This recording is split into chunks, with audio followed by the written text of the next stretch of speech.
Hello YouTube, Sharps 1874 here with another video. It's been a while since I've been on, but I've got something exciting.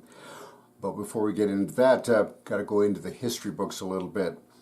Back in 1968, people in my high school were required to take a course called Junior ROTC. And as such, we were trained a little bit in military.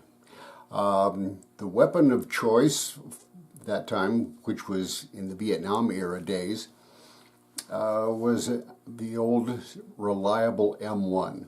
So my very first experience with a rifle was with the M1 Garand, which people know quite a bit about, just a workhorse of World War II.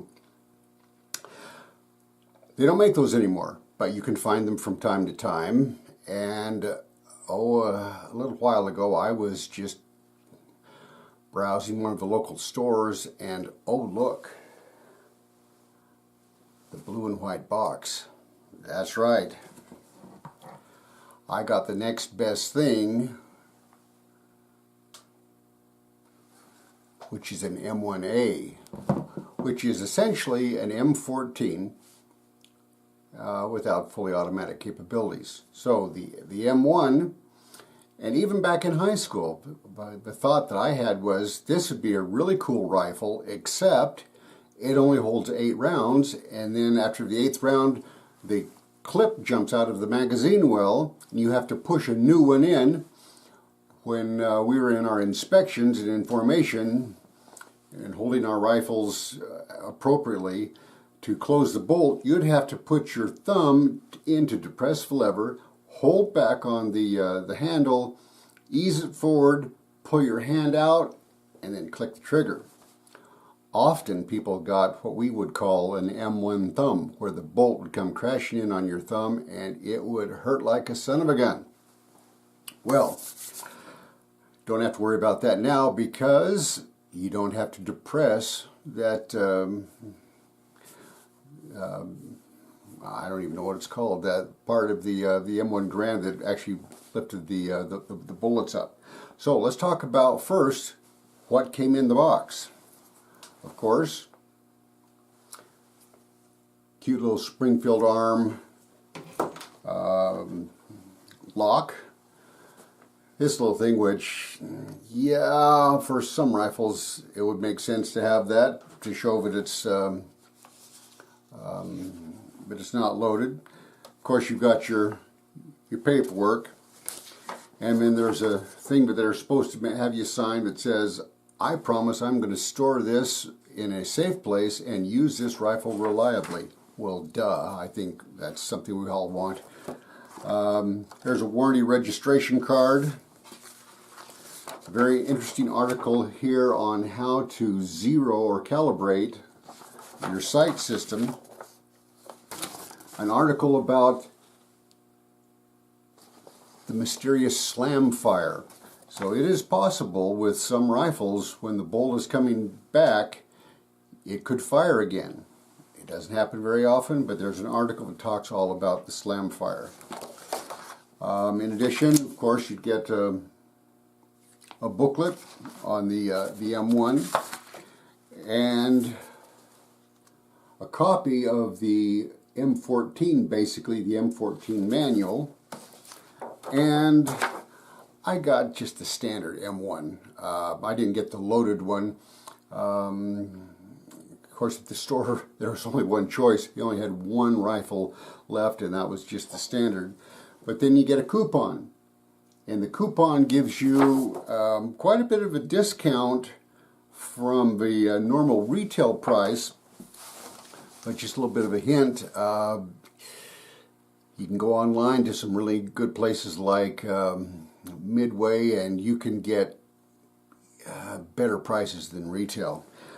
But the thing that I really found out that I fell in love with as soon as I picked up the rifle, which I'm going to show you now, is the thing that made me really need to have this, is this little tag right here. That says it all. I used to live in California. I love the state, but they've got a lot of rules and regulations that really don't make very much sense. But okay, so let's get on to the M1A.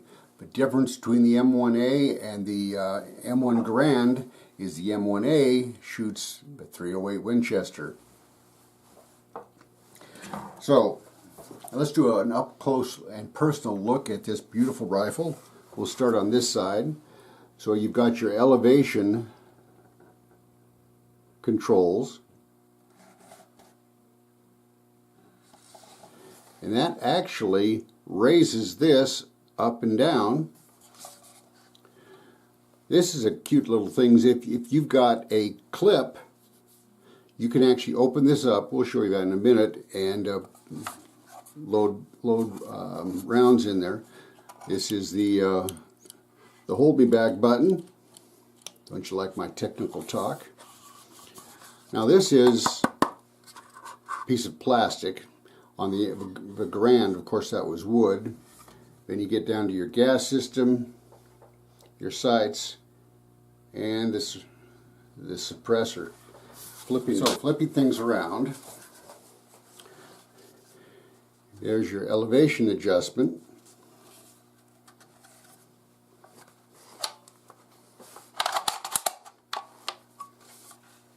And of course the bolt holds back. And here's what I was talking about, is if you've got an empty magazine, you can put a clip of .308 in here and slide them down, and they will actually fill up the magazine, so you don't have to take the magazine out.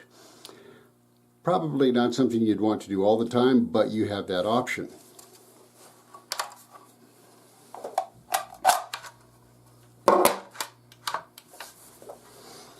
Because unlike the Garand, the M1 and the M14 had the magazine. And you can get 10, 15, 20, or 25 round magazines, and perhaps even 30. I'm not sure about that.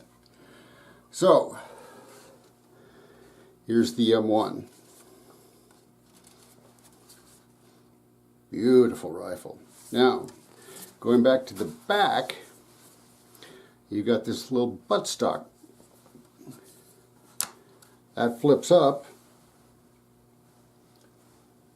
If you take your, you can take a .308 cartridge, push it down here. In this case, I'm just going to use a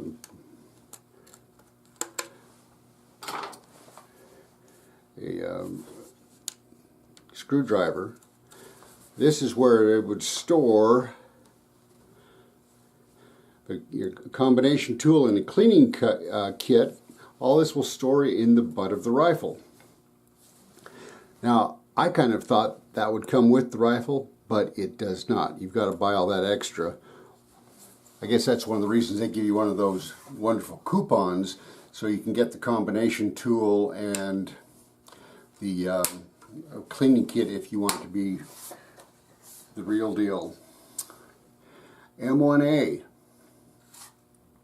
This is going to require, of course, that we go out and have a do a little bit more shooting for sure. So if this was the Garand, what you'd have to do is you'd have to hold back this way, push that down with your thumb, ease it forward, and while you're in inspection in military position, you'd let it forward, and then you'd have to click off the trigger. So here's our first look at right out of the box. Hasn't been shot yet. I promise I'll get some video shortly and show you what this will do at 100 and 200 yards hitting a gong. Alright, so remember, whatever you do, don't have fun in California. Sharps 1874, I thought you might want to know.